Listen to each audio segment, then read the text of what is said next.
There's a person you likely know. They make $180,000 a year. They drive a nice car, they've taken great vacations, their house is impressive, their wardrobe is expensive, their LinkedIn is full of career achievements. And they have $47,000 in their retirement account at age 52. This is not a rare story. This is an epidemic. According to data from Fidelity Investments, the median retirement savings balance for Americans aged 50 to 59 earning above $150,000 per year is approximately $180,000.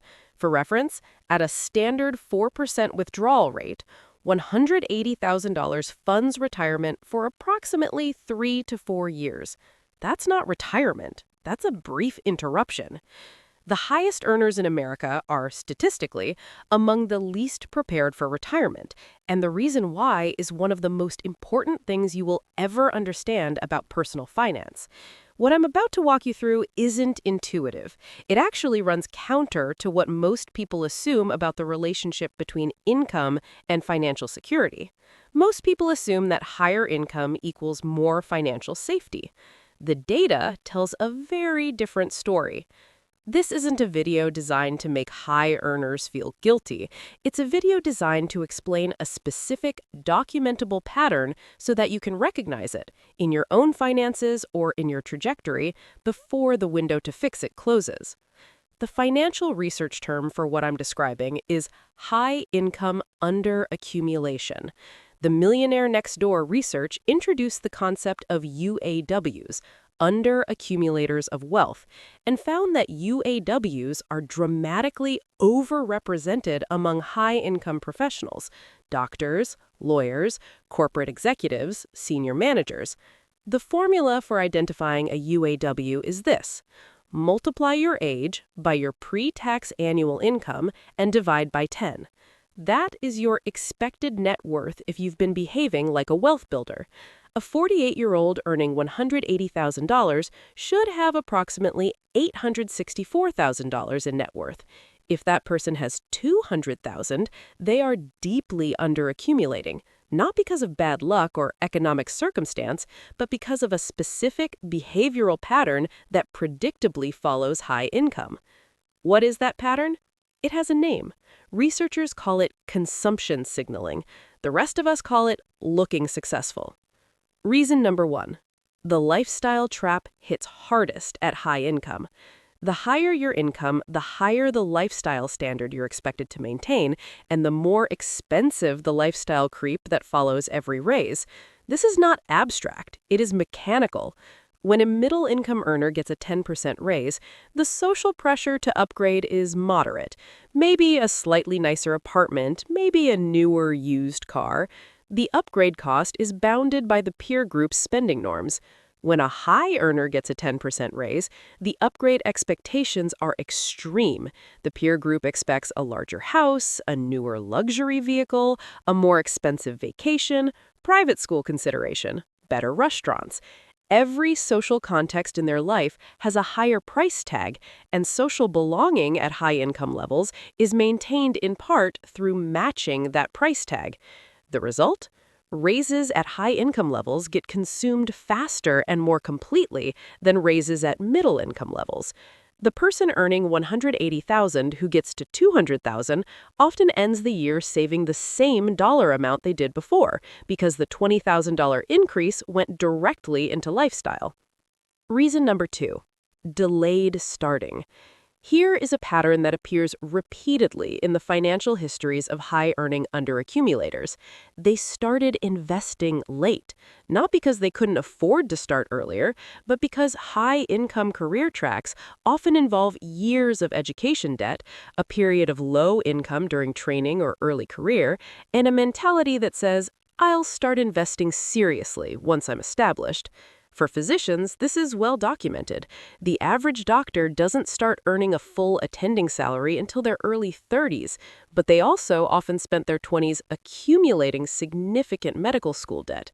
The psychological response is to first pay down debt aggressively, then get the house they couldn't have during residency, then get the car, then start investing.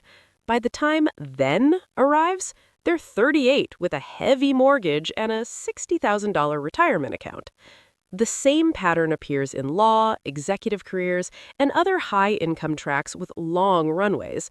The income arrives late, the spending arrives immediately, the investing arrives last, and the compounding math punishes late starts with mathematical brutality.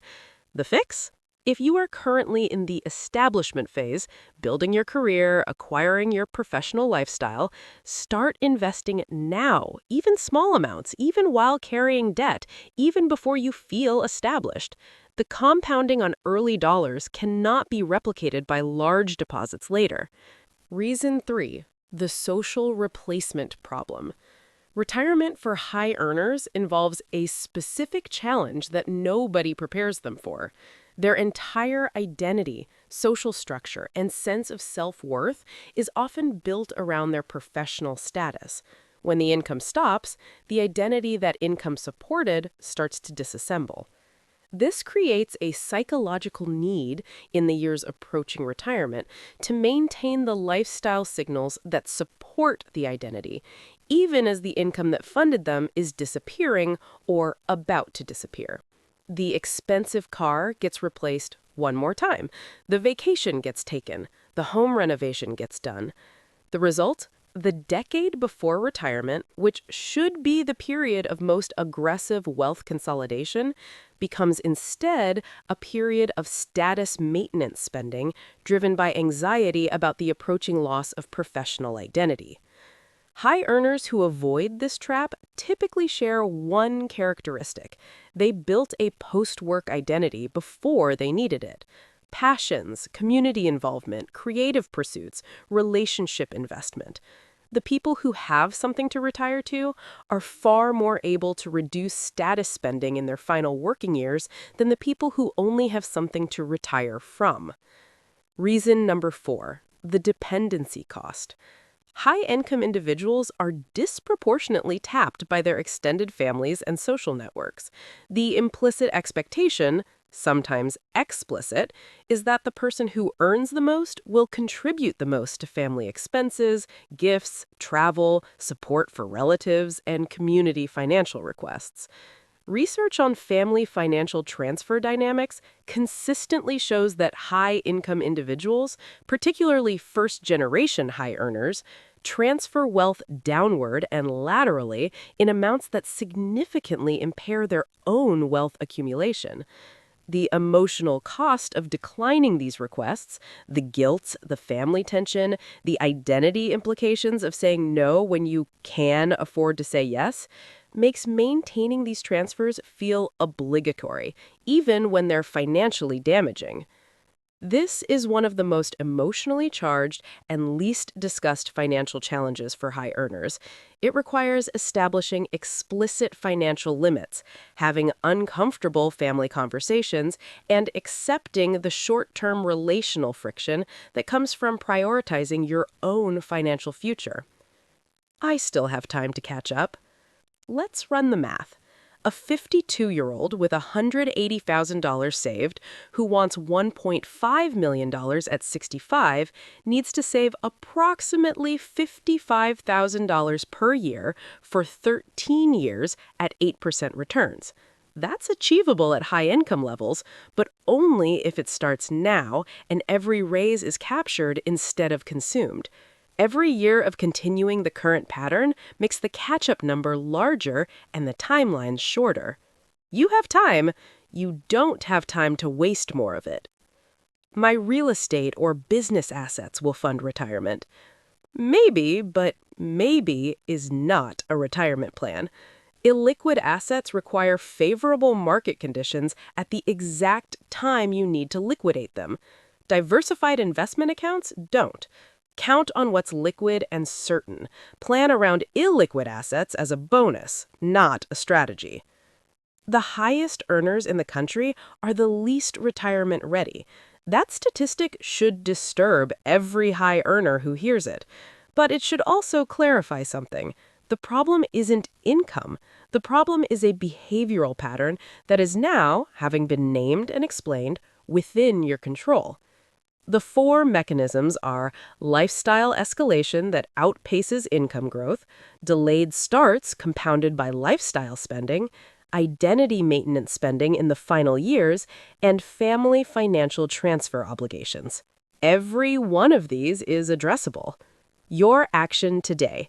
Calculate your expected net worth using the formula age times income divided by 10. Compare it to your actual net worth. The gap is the diagnosis. Now you know what you're fixing. The income is not the problem. The income is the solution if it finally gets directed at the future instead of the image.